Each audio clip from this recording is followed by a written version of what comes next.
Netherlands. Close our borders right away to asylum seekers and immigrants originating from Islamic countries. We should withdraw from the Schengen Agreement and reintroduce our own border controls, in order not to provoke, but to demonstrate that we never give in to threats and violence, and that we proudly and firmly support our freedom. The Netherlands has long been known for its open and welcoming attitude, but that is changing. Why is the country now saying no to immigrants? The face of anti-immigration in the Netherlands is the Freedom Party leader, Geert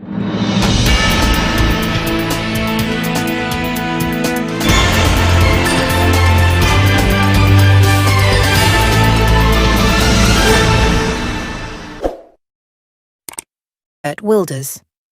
He opposes the large influx of immigrants and wants the Netherlands to opt out of the EU asylum policy.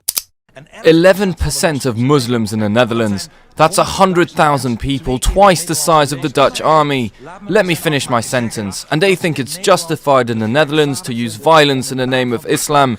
If you are not willing to see that, you are in danger.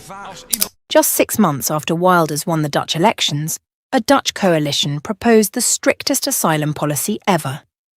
Wilders advocates for a 0% asylum policy, meaning no new asylum seekers would be allowed into the country. He also wants the Netherlands to leave the EU. Additionally, Wilders calls for stricter border controls, increased deportations, and tighter regulations on asylum seekers already in the Netherlands.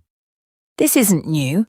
Wilders has made anti-EU statements before, criticising their handling of the large influx of migrants. Our survival today and the threats to our freedom are the European Union, mass immigration, and this terrible Islamic ideology of submission and violence. Not only does Wilders want the Netherlands to leave the EU, but he also isn't shy about making anti-Islam statements, frequently tweeting about his views. To understand this shift, let's look at the historical context. The Netherlands has a long history of immigration, welcoming people from all over the world. However, in recent years, public sentiment has significantly shifted, with growing concerns about housing, employment, and cultural integration. As a result, the political landscape has changed dramatically.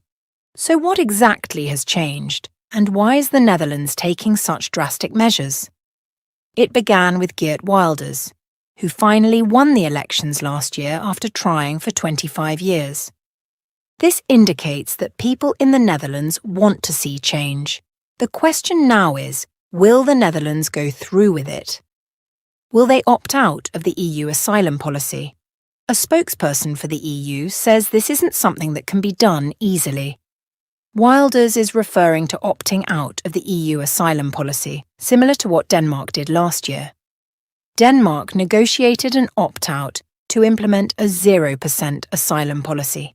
It's clear that the Netherlands also wants fewer immigrants. Not only do they seek to reduce the number of refugees, but they also want fewer international students at their universities and plan to enforce stricter rules for migrant workers. 3. Begin by dismantling Islamic institutions like mosques. Start by closing foreign-funded mosques, including those that receive funding from abroad and are under the authority of Diyanet, the Turkish Ministry of Religious Affairs. And not us. 4. Lock up anyone who threatens or uses violence or deport them from our country. And if necessary, take preventive action against those hundreds of supporters and thousands of sympathizers of the jihadist movement in the Netherlands. And 5, Chairman, request... So why are these drastic measures being taken? One of the biggest reasons is the housing crisis. The Netherlands is facing a severe shortage of affordable housing, and many believe that reducing immigration could help alleviate this issue.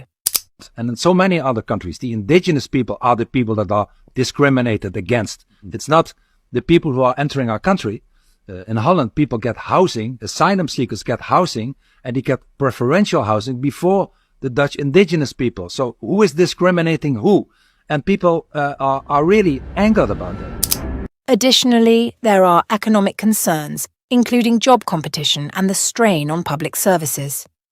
Social and cultural impacts also play a role, with some citizens feeling that the influx of immigrants is changing the fabric of Dutch society.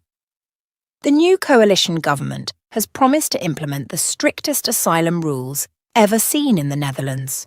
This includes requiring non-EU labour migrants to obtain work permits and making employers responsible for housing migrant workers.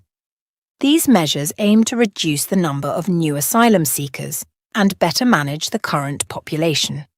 In addition, highly skilled migrants and international students will face tougher regulations. The government plans to tighten visa qualifications and limit the number of spots available for foreign students. Furthermore, tuition fees for non-EU students will increase, and there will be a shift towards more courses being taught in Dutch. These steps collectively reflect the government's efforts to exert more control over immigration and address various concerns including housing, job competition, and the integration of newcomers into Dutch society. These measures aim to prevent the influx of students and workers from overwhelming local resources. Own border. You are no Europeans, and you will never be. An Islamic state like Turkey does not belong to Europe. All the values Europe stands for, freedom, democracy, human rights, are incompatible. Integration requirements are also becoming more stringent. The standard period for naturalization has been extended to 10 years, and the language proficiency requirement has been increased. Additionally, the government is tightening regulations to counteract what it considers undesirable foreign influences, with the goal of preserving Dutch cultural norms. Housing shortages have been a critical issue, prompting the government to postpone family reunification for asylum seekers until adequate housing is secured. These policies collectively reflect the government's strategy to manage immigration more effectively, alleviate pressure on local resources, and promote integration under stricter conditions. This controversial policy has sparked criticism because it might break European rules by keeping families apart for a long time. The Dutch government is making these changes now because asylum centres in the Netherlands are overcrowded, leading to poor living conditions. They aim to reduce new arrivals and find more housing for those who already have residence permits. The influx of migrants has strained the Dutch economy and social services. By tightening immigration rules, the government hopes to ease these pressures and ensure that resources are available for Dutch citizens and long-term residents. The rise of right-wing parties like the PVV reflects a growing sentiment among the Dutch population for stricter immigration controls. This political shift has prompted the current coalition government to prioritise immigration reform as a key policy issue. Indeed, without saying that all Muslims are bad people, we would want to stop the immigration and the import of more people from Islamic countries. We will do that the same day. People are wakening up. This patriotic revolution where people want to find their own identity and are not racist at all, but want to fight for the preservation of their own people, their own country, their own values, their own money. It's interesting to note that the Netherlands isn't alone in this trend.